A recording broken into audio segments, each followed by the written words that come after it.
আমাদের লোকেরা সর্বসময় সর্বত্র জয় বাংলা জয় বঙ্গবন্ধু বলবে।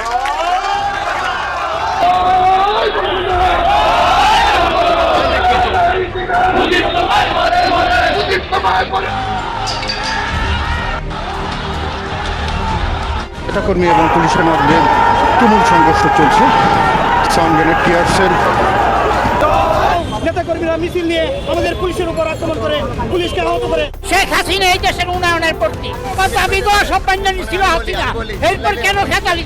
ডক্টর ইউনূসকে সুদখোর জঙ্গি বাহিনী বলে আওয়ামী লীগের সাথে রাজপথে নামলেন বঙ্গবীর কাদের সিদ্দিকী। তিনি বলেন, অতীতে ডক্টর ইউনূস যেভাবে আয়কর ফাঁকি দিয়ে সাধারণ মানুষের অর্থ আত্মসাৎ করে 6 মাসের কারাদণ্ড পাওয়া আসামি ছিল, সেভাবে বর্তমানে দেশ থেকে লক্ষ কোটি টাকা লুটপাট করে বিদেশে পাচার করছে। নির্বাচন বানচাল করতে তিনি ওসমান হাদির হত্যা সহ দেশের নানান মবের মতো ঘটনা ঘটাতে একবারও ভাবেননি। দেশের বিভিন্ন রাজনীতিবিদ ও সাধারণ জনগণের মতে ইউনূস সরকারের সঠিক বিচার করতে একমাত্র শেখ হাসিনাকেই প্রয়োজন।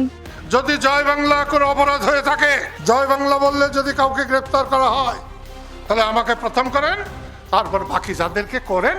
দেখা যাবে জেলখানায় কত জায়গা আছে, এটা দেখা যাবে।